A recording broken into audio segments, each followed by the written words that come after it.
Oke, assalamualaikum warahmatullahi wabarakatuh. Edisi apa yang akan kita bahas malam hari ini?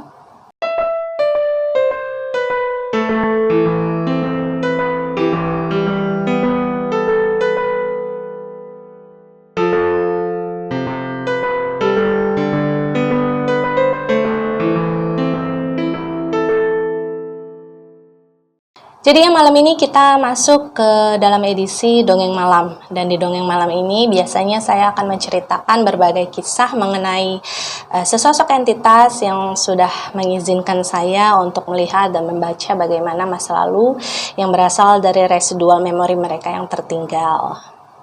Disclaimer aja ya sebelum mulai buat kalian yang mungkin memang belum mempercayai bahwa entitas residual energi itu ada atau kehidupan di dimensi lain itu ada, sebenarnya nggak apa-apa karena saya juga nggak mau memaksakan sesuatu yang memang menjadi hak kalian untuk memilih.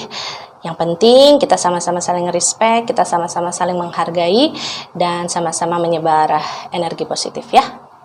Dan malam ini sosok entitas yang akan kita ceritakan kisahnya adalah sosok Indra. Indra ini adalah sosok yang berasal dari line 90-an yang kemudian ditemukan meninggal pada usia sekitar 7 atau 8 tahun. Dan dari residual memorinya yang tertinggal pada saat saya membaca dia adalah rasa kasih sayangnya yang besar terhadap sang ibu ya. Dia sayang banget sama ibunya dan ada beban yang masih tertinggal di hatinya mengenai ibunya, dan mungkin itu adalah salah satu alasan kenapa dia belum bisa menemukan ketenangan dalam perjalanannya menuju sirna ke keabadian. Indra ini dalam residual memori dia yang saya baca sebenarnya adalah sosok anak yang berasal dari keluarga yang berada ya. Orang tua Indra ini sayang sekali sama dia. Dan dia juga punya seorang kakak perempuan yang biasa dia panggil dengan sebutan Mbak gitu. Selain itu Indra ini sosok anak yang ceria. Meskipun ayah, bapak, ibunya gitu ya, itu jarang ada di rumah. Tapi dia ini bukan tipe anak yang suka nyalahin orang tua, suka nyalahin keadaan gitu. Meskipun sekali waktu ada momen-momen penting di dalam hidupnya Indra ini yang bapak sama ibunya tuh nggak ada gitu, tapi Indra nggak pernah marah, Indra nggak pernah menuntut lebih. Bagi dia, dia bahagia di rumah dengan Mbak, dengan kehidupannya gitu, itu sudah cukup untuk dia. Nah, di awal kita memulai cerita adalah suatu hari si Indra ini sedang berada di rumahnya, kemudian ada 2 orang temannya datang untuk nyamperin dia lah gitu, buat ngajak main gitu. Dan di residual memorinya si Indra ini yang paling kuat tertinggal adalah sosok Rio. Rio ini dari sosok yang saya lihat adalah anak yang lumayan tambun ya, agak gemuk, kemudian agak pendek. Karena kan kalau dibandingkan dengan Indra ini anaknya kurus, ramping badannya, dan cukup tinggi untuk dibandingkan dengan anak-anak seusianya. Sementara untuk anak yang satu lagi saya nggak bisa nemuin siapa namanya gitu, karena memang di dalam residual memori Indra yang tersisa sosok anak ini tidak menjadi highlight dari ingatan dia gitu. Jadi yang saya lihat agak samar-samar dan namanya pun tidak bisa saya dapatkan. Tapi untuk mempermudah cerita kita pada malam hari ini, kita sebut saja nama teman Indra yang satunya itu bernama Eno ya. Jadi 2 teman Indra yang bernama Rio dan Eno ini pada suatu hari dia datang mengunjungi Indra di rumahnya untuk mengajak bermain. Nah, waktu itu si Rio dan Eno ini sebenarnya sempat ketemu sama ibu sama bapaknya si Indra nih pas main ke rumah gitu kan. Ya biasalah izin salim gitu kan ya. Karena pada saat itu bapak sama ibunya si Indra ini kebetulan sedang ada di rumah dan siap-siap sedang berangkat kerja. Sementara si Indra dan teman-temannya ini menurut cerita Indra memang mereka lagi libur pada saat itu. Dan sebenarnya saat ketemu itu ibunya si Indra ini udah pesen nih sama si Rio pada saat itu. Nah, sebenarnya ibunya si Indra ini udah nitip pesen nih ke si Rio pada saat itu. Kalian kalau mau main di rumah aja ya, jangan keluar-keluar. Sekarang lagi musim penculikan, nanti kalian diculik gitu kan. Kemudian si Rio ini menjawab, iya tante, katanya. Nah setelah sedikit basa-basi antara Rio, Eno, Indra dengan orang tuanya si Indra, akhirnya orang tuanya si Indra ini kan berangkat kerja kan. Dan akhirnya si Indra pun membawa kedua temannya ke dalam kamarnya yang ada di lantai 2. Dan melalui point of view dari si Indra yang saya lihat saat itu adalah kamarnya Indra ini persis kayak time zone mini zaman dulu gitu. Jadi ada perosotan, kemudian ada arena bermain yang cukup luas gitu. Pada saat itu yang saya lihat adalah bagaimana keceriaan si Rio dan Eno. Ya karena kan memang si Indra ini basicnya orang yang berada ya. Kemudian di saat mereka sedang bermain, saya melihat ada satu sosok anak perempuan yang postur tubuhnya itu mirip-mirip kayak Indra, jadi dia kurus tinggi gitu, rambutnya hitam panjang, membawa 2 toples berisi kue ke dalam kamarnya Indra pada saat itu. Dan sambil menaruh 2 toples tersebut di depan teman-temannya si Indra, anak perempuan itu bilang gini, Indra, Mbak mau keluar dulu ya, mau beli buku, Indra jangan kemana-mana, nanti kalau Indra pergi, Mbak dimarahin sama ibu bapak, kata anak itu kemudian kan. Dan dari situ saya tahu, oh mungkin ini yang dimaksud oleh Indra mbak dia gitu, kakak perempuan dia gitu kan. Dan saat si mbaknya tuh ngomong begitu, Rio, Eno, dan Indra ini ngangguk-ngangguk kayak gitu kan, menyetujui lah gitu. Dan posisinya jadi pada saat itu setelah si mbaknya keluar ya, itu hanya ada Indra, Rio, Eno, dan pembantu mereka. Tapi sayangnya di sini pembantu Indra itu nggak muncul dalam visualisasi yang saya dapat gitu. Mungkin karena memang dia nggak ada hubungannya sama sekali dengan kejadian yang diceritakan oleh Indra kepada saya. Sempat ada di satu momen di saat Indra itu ngelirik jam dinding kayak gini, kayak gitu. Nah pada saat itu yang saya lihat dari mata dia adalah angka 11 yang ada di jam tersebut. Dan Indra bilang pada saya, sebenarnya saat itu dia tuh udah capek karena kondisi dia tuh sebenarnya lagi nggak enak badan dan dia mau istirahat, tapi untuk nyuruh temennya pulang tuh dia nggak enak hati. Dan tanpa alasan gitu ya, tanpa sebab tuh tiba-tiba si Ria tuh bilang gini ke si Indra, Dra, ayo kita main ke kebun teh yang di dekat rumah mbahku yuk, aku bosen di sini. Terus si Indra jawab gini, enggak aku kan nggak dibolehin keluar sama ibu bapak, takut ada penculik. Lalu si Rio bilang lagi, halah mana ada penculik di sini Indra, itu mah alasan ibumu saja supaya kamu tidak keluar rumah. Nah, waktu si Rio bilang gini, itu si Indra sebenarnya sempat melirik ke arah Eno nih. Cuman si Eno ini tipe-tipe anak yang ya terserah kalian aja deh, gue mah ngikut aja gitu. Si Eno tuh ya diem aja sambil ngeliatin Rio, ngeliatin si Indra ada di tengah-tengah. Saat si Indra ini galau gitu, si Rio ini bilang lagi, ayo Indra, nggak apa-apa, nanti kita pulang sebelum ibu bapakmu pulang kerja, kan jadinya nggak ketahuan. Dan si Indra ini jawab lagi, tapi nanti kalau mbakku pulang duluan, terus ketahuan aku nggak ada di rumah gimana? Dan memang dasarnya si Rio ini mungkin nakal ya. Dia kembali bilang, halah mbakmu nggak pernah ngecekin ke kamar, dia nggak akan tahu kalau kamu pergi. Ayo udah kita main aja yuk, aku bosen di sini, mainnya itu aja. Dan karena si Indra ini belum memberikan jawaban juga, akhirnya si Rio ini membujuk si Eno. Karena pada saat itu sebenarnya dia tahu, nah kalau si Eno mau ikut nih, otomatis sepertinya si Indra juga pasti mau ikut kan gitu. Jadi dia ngomong gini ke Eno, ayo No, kamu mau kan No? Ya aku sih terserah kalian saja. Kalau kalian mau pergi, aku ikut pergi. Kata si Eno waktu itu. Ayo Landra, aku bosan loh di rumahmu. Kalau di kebun teh yang dekat mbahku, kita bisa main lari-larian, Dra. Kata Rio tetap meyakinkan si Indra. Dan karena dua temannya membujuk dia secara terus-menerus, ya namanya anak-anak kan ya. Kemudian Rio juga berjanji kepada Indra bahwa mereka akan pulang sebelum orang tua si Indra ini balik dari kerja. Ya akhirnya Indra, ya udah deh ayo kita pergi gitu. Meskipun sebenarnya Indra bilang pada saat itu ada rasa ketakutan di dalam hatinya karena dia emang nggak pernah bohong sama orang tuanya. Tapi emang bagaimanapun pada saat itu dia memang sama teman-teman yang paling dekat sama dia, dan dia percaya bahwa teman-temannya akan membawa dia pulang sebelum orang tua si Indra ini nanti balik dari kerja. Akhirnya mereka pun pergi dari rumah. Jadi proses ketika si Indra ini keluar dari kamarnya, kemudian turun ke lantai 1, kemudian keluar dari rumah, itu prosesnya emang mengendap-endap pelan-pelan gitu supaya pembantu mereka yang pada saat itu ada di rumah itu nggak ngelihat si Indra ini keluar gitu kan. Tapi apa yang saya lihat kemudian melalui residual memorinya si Indra ini, ketika dia berada di depan gerbang sebelum dia keluar dan kabur gitu ya, dia tuh sempat nengok ke rumahnya sebentar sambil bilang begini, "Bapak, Ibu, Indra pergi dulu sebentar ya, nanti Indra pulang lagi." Dia bilang di bawah nafasnya dia bilang seperti itu sambil menatap ke arah rumahnya. Dan setelah dia bilang seperti itu, dia pun ikut lari bersama teman-temannya keluar menuju kebun teh yang konon berada di dekat rumah mbahnya si Rio. Kemudian apa yang saya lihat dan saya alami ketika membaca memori dari Indra ini, seolah-olah saya sedang ada momen di mana saya seolah-olah sedang berada di tubuhnya si Indra gitu. Jadi ketika si Indra berlari melewati jalan demi jalan dengan kedua temannya gitu ya, kemudian dia sempat naik ke salah satu bak dari mobil pick up gitu.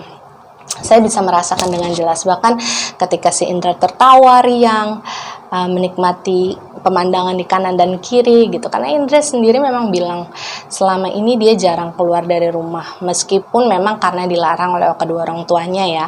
Tapi selain itu memang si Indra ini tipe-tipe orang yang betah di rumah, dia memang jarang keluar kalau tidak dengan alasan tertentu gitu. Dan ketika sampai di depan sebuah kebun teh yang sangat luas, itu posisinya Indra, Rio, dan Eno itu berdiri di depan pintu masuk dari perkebunan teh itu ya. Si Indra ini sempat berhenti sebelum dia masuk. Lagi-lagi dia ngerasa takut, di hatinya tuh ada ketakutan gitu, kayak ini benar nggak ya yang Indra lakuin gitu, ini salah nggak sih Indra ya yang Indra lakuin gitu. Karena Indra ini udah bohong ke bapak sama ibu, Indra udah melanggar pesan dari bapak sama ibu dan juga mbak gitu kan. Tapi saat dia diem, saat dia galau, si Rio ini kembali ngegandeng tangan temennya itu, dan ayo Indra masuk, kata si Rio kan pada saat itu. Dan ketika mereka bertiga berjalan menaiki perkebunan teh tersebut, si Rio ini kemudian berhenti di salah satu dataran yang agak lebih tinggi dari dataran sebelumnya. Kemudian di sana dia masih menggandeng si Indra dan si Eno ya, jadi si Indra sebelah sini, si Eno sebelah sini gitu, sama-sama dia gandeng pada saat itu. Nah, sambil ngegandeng itu dia bilang, dia nunjukin ke salah satu sudut, memang di bawah sana banyak sekali perumahan gitu kan. Dan si Rio ini bilang ini, "Itu Indra, itu rumah mbahku itu." "Oh," kata si Indra kemudian. Lalu Rio menoleh ke arah si Eno sambil bilang gini, "Kamu sudah pernah ke rumah mbahku toh yo?" Kemudian Eno bilang, "Ya, aku sudah pernah ke sana, mbahmu sudah tua sekali ya yo." Kemudian si Rio menjawab, "Iya, mbahku memang sudah sepuh, gak tahu kapan matinya tuh mbah." Kemudian Indra bilang, "Hush, gak boleh ngomong begitu Pak Mali." Dan si Rio kemudian menimpali, "Kan bercanda Indra," katanya. Setelah menunjukkan di mana posisi rumah mbahnya gitu kan, ngobrol beberapa saat, akhirnya ketiga anak itu kembali melanjutkan perjalanannya ke posisi yang agak lebih tinggi lagi dari sebelumnya. Nah, di dataran yang lebih tinggi lagi itu ternyata ada sebuah lapangan bola, tapi di bawahnya tanah merah semua gitu. Di sana mereka sempat main sepak bola sebentar, kemudian main petak umpet gitu. Saya melihat residual memorinya Indra itu melalui point of view-nya dia. Jadi seolah-olah pada saat itu saya menjadi Indra dan saya melakukan apa yang Indra lakukan gitu. Jadi saya merasakan sekali bahwa pada saat itu Indra sangat bahagia. Dia tertawa bareng teman-temannya, sesuatu yang mungkin jarang dia lakukan selama ini kan. Dan entah kenapa pada saat penglihatan saya tentang Indra yang sedang bermain petak umpet, yang sedang ketawa-ketawa gitu, tiba-tiba terskip, kayak terzzt gitu.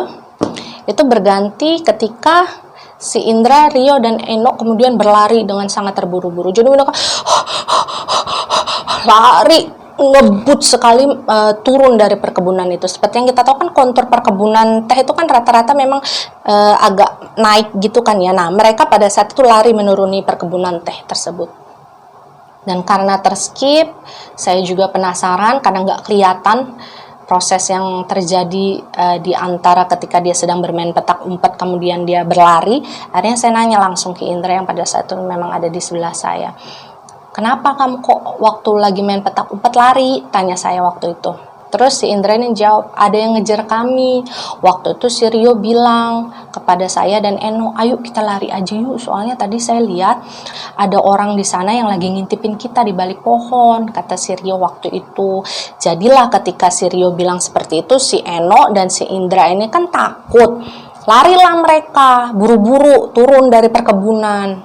Terus saya nanya dong, kamu ngelihat orangnya, kata saya. Terus si Indra ini jawab, iya dia sempat lihat. Jadi menurut Indra, orang yang ngintipin mereka tuh orangnya tinggi. Dia pakai topi petani, terus bawa karung.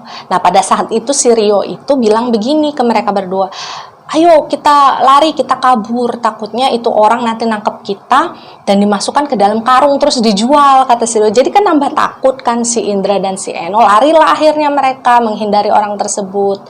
Saya nanya, Indra takut nggak waktu itu? Terus Indra jawab, takut banget, rasanya Indra tuh pengen pulang aja, pengen ke tempat ibu sama bapak, tapi nggak bisa, Indra harus lari yang jauh sama Rio dan Eno, capek banget rasanya. Dan ketika gambaran saya yang berasal dari pandangan Indra pada saat itu, tiba-tiba pop gitu, saya pun bertanya sama Indra, terus waktu Indra lari, Indra jatuh ya, kata saya. Waktu saya tanya begitu, Indra sempat diem sambil matanya berkaca-kaca. Terus dijawab, iya, Indra jatuh.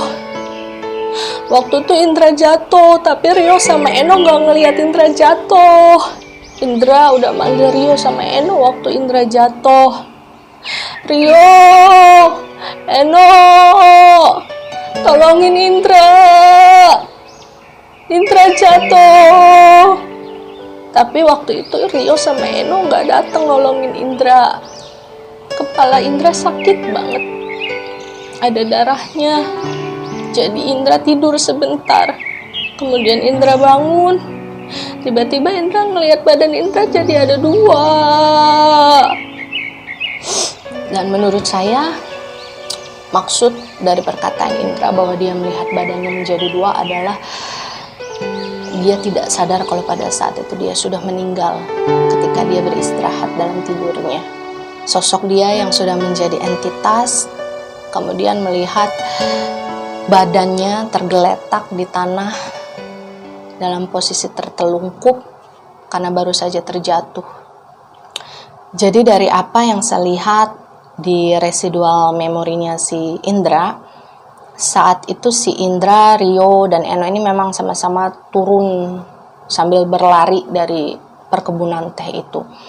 Dan posisinya saat itu Rio ada di depan, Eno ada di urutan kedua, kemudian yang terakhir itu si Indra. Karena memang pada dasarnya si Indra ini nggak kuat untuk lari gitu, dia nggak bisa kenceng larinya karena dia kan memang jarang berada di luar rumah, jarang olahraga mungkin. Karena ketika kemudian si Indra ini nggak sengaja tersandung sebuah akar pohon yang keluar dari tanah, kalian tahu kan misalkan kayak di perkebunan gitu kan sering ada akar-akar yang keluar gitu kan yang melintang di jalan gitu.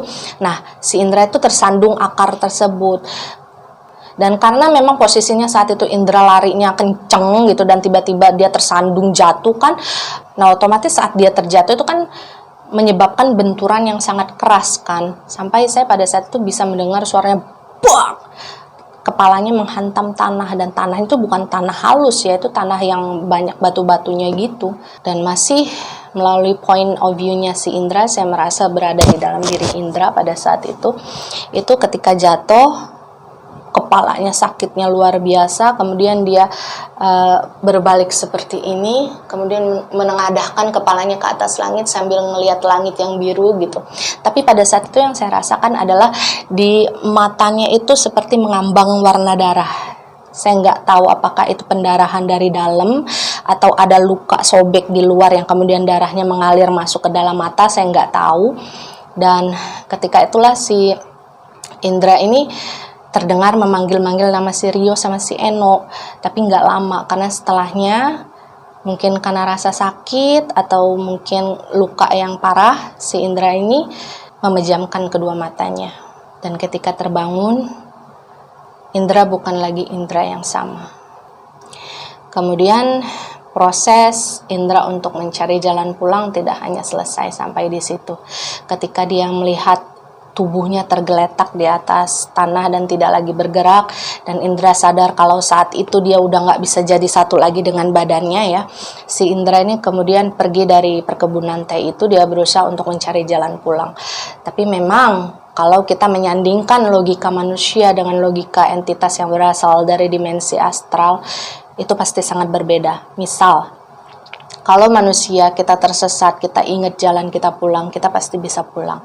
Tapi kalau entitas atau energi seperti mereka harus melewati banyak jalan untuk melalui proses yang memang harus mereka dapatkan. Contoh, pada si Indra ini, dia meninggal di perkebunan teh. Dan highlight dalam memori dia yang terakhir adalah di sana. Ketika dia sudah merasa berjalan dengan cukup jauh, gitu seharusnya dia sudah sampai. Kemudian ada satu kekuatan yang tidak bisa saya jelaskan, itu akan membawa dia kembali ke tempat yang sama. Jadi dia nggak bisa kemana-mana. Dia akan stuck di situ, dia akan looping di situ sampai kapan ya, sampai prosesnya nanti selesai. Dan itulah yang terjadi pada Indra. Yang sedih dari sosok Indra ini adalah ketika dia terus memanggil ibu sama bapaknya. Dan dia juga memanggil-manggil mbaknya, dia minta tolong sama Mbak, bantuin Indra Mbak. Indra pengen pulang Mbak, maafin Indra Mbak, kata Indra. Dan pada saat saya ketemu dengan Indra ini, ada satu waktu dia minta pertolongan saya untuk menemukan di mana badan dia sekarang. Dia bilang, saya ingin masuk lagi ke dalam badan saya pengen pulang, saya takut ibu sama bapak nyari saya takut mbak dimarahin sama ibu bapak gara-gara saya pergi dari rumah. Jadi sampai pada saat dia bertemu dengan saya saat itu, dia sama sekali tidak menyadari bahwa meninggal itu adalah proses yang abadi. Maksudnya orang yang sudah meninggal, yang sejatinya sudah kembali kepada Tuhan dan yang tersisa di dunia hanyalah residual energinya, itu nggak akan bisa kembali hidup gitu. Dan Indra sama sekali tidak menyadari hal tersebut. Jadi saya jelaskan pelan-pelan ke Indra bahwasanya Indra sekarang udah nggak bisa pulang lagi ke rumah gitu kan. Dan Indra bilang, kenapa? Karena Indra sudah meninggal. Tubuh Indra sudah dimakamkan oleh bapak dan ibu. Dan saya yakin bapak, ibu, juga mbaknya Indra sudah ikhlas kalau misalkan Indra mau pergi. Indra bertanya lagi kepada saya, jadi Indra benar-benar udah gak bisa ketemu ibu sama bapak lagi? Saya jawab, bisa. Indra bisa ketemu dengan bapak, ibu, mbak. Tapi ketika Indra sudah ikhlas, nanti akan ada tempat yang lain di mana Indra akan pulang, dan di sanalah nanti Tuhan akan mempertemukan Indra dengan orang-orang yang Indra sayang. Dan ketika saya bicara seperti itu, tangis Indra pun pecah. Dia mungkin kesulitan untuk menerima kenyataan yang baru saja dia dengar. Kemudian dia melayang sambil sesenggukan. Dia meringkuk di sudut dinding, lalu menangis. Kalau kalian yang sudah lama mengikuti Instagram saya, pasti kalian pernah melihat gambar Indra ini saya upload di sana dalam posisi sedang duduk meringkuk di sudut. Nah, pada saat itulah saya menggambarkan sosok Indra di dalam buku saya. Menjadi Indra bukanlah hal yang mudah. Dia meninggal dalam waktu yang sama sekali tidak dia duga, dan di dalam waktu yang sangat tiba-tiba. Rasa beban, tanggung jawab, dan takut dimarahi oleh ibu dan bapaknya itu tertinggal di dalam residual memori Indra. Bahkan sampai saat saya bertemu dengan dia, berkali-kali dia bilang, seandainya Indra dengar omongan ibu dan bapak, kasihan mbak, pasti dimarahin sama ibu sama bapak. Berkali-kali dia ngomong begitu. Dan mungkin hal tersebutlah yang pada akhirnya membuat Indra ini masih nyangkut dalam proses yang belum bisa dia selesaikan. Karena rasa ikhlas yang belum bisa dia lepaskan dari dalam dirinya. Dan judul dari cerita ini yaitu A Memory of Indra. Khusus saya buatkan untuk dia karena saya memang mengagumi sosok anak itu ya. Dia sangat sayang dengan keluarganya, terutama sama ibu. Dia juga sayang dengan mbaknya, karena selama ini yang saya lihat adalah yang terekam di memorinya Indra ya, adalah sosok mbaknya yang selalu ada kapanpun Indra butuhkan. Mbaknya ini sayang sekali sama Indra. Maksudnya gini, kadang kan kita kalau antara adik kakak itu kan ada berantemnya, pasti ada marahannya gitu ya. Tapi mbak ke Indra ini benar-benar ngemong dari apa yang saya lihat dan tidak bisa dilupakan dari residual memori yang tertinggal di dalam entitas Indra. Dan ketika cerita ini sudah saya publish, ketika kalian sudah mendengarkan cerita Indra secara utuh, jujur sosok Indra ini sudah tidak bisa lagi saya panggil. Saya tidak tahu kenapa, tapi saya hanya berharap saya tidak bisa memanggil dia lagi karena memang dia sudah berada di tempat yang lebih baik. Saya berharap dia sudah sirna menuju kedamaian dan sudah tidak ada lagi beban yang tertinggal di dalam hatinya. Kembalilah bersama arwah sejatimu Indra. Jika semua urusanmu di dunia sudah selesai, maka kembali dan sirnalah dalam damai. Terima kasih karena sudah datang dan bercerita dan mengizinkan saya untuk mengkisahkan kembali ceritamu agar menjadi pembelajaran bagi orang-orang banyak. Love you Indra. Ya, itulah akhir kisah dari sosok entitas bernama Indra yang dalam hatinya belum bisa melepaskan keinginannya untuk bisa pulang dan bertemu dengan bapak, ibu, serta mbaknya. Semoga ada pembelajaran yang bisa kalian ambil dari cerita Indra ya. Sosok entitas seperti mereka terkadang meninggalkan banyak sekali pesan moral yang masih bisa kita gunakan sebagai manusia yang diberikan kesempatan hidup. Contohnya Indra ya. Dari kisah Indra kita bisa menarik kesimpulan bahwasanya memang takdir Tuhan itu sifatnya mutlak ya.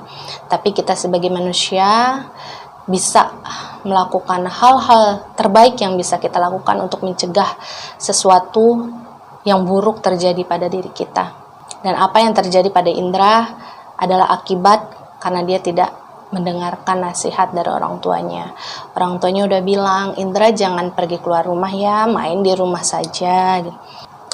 Tapi ya kita juga harus memaklumi, tidak bisa menyalahkan Indra sepenuhnya, karena pada saat itu Indra hanyalah seorang anak yang berusia sekitar 7-8 tahun yang masih menginginkan banyak pengalaman bersama teman-temannya, bermain, berlarian, kesana kemari gitu. Pada intinya adalah letakkan segala sesuatu pada porsinya masing-masing. Dan jangan pernah lupakan bahwa kita sebagai manusia punya borderline. Kita punya batasan dan kita harus tahu mana yang kita boleh lakukan dan mana yang tidak boleh kita lakukan.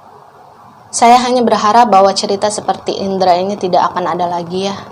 Maksudnya kalau memang kalian mau pergi kemanapun, seberapapun usia kalian ya, setidaknya izin pada orang tua. Karena melalui izin itu akan mengalir doa dari orang tua untuk kita. Dan doa itu penting. Doa itu bisa memberikan energi yang positif kepada kita, percaya atau tidak.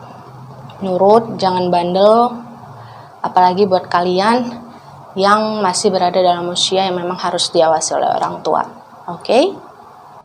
Dan inilah akhir dari keseluruhan kisah seorang entitas yang bernama Indra. Jika ada yang baik kamu ambil, jika ada yang buruk kamu buang.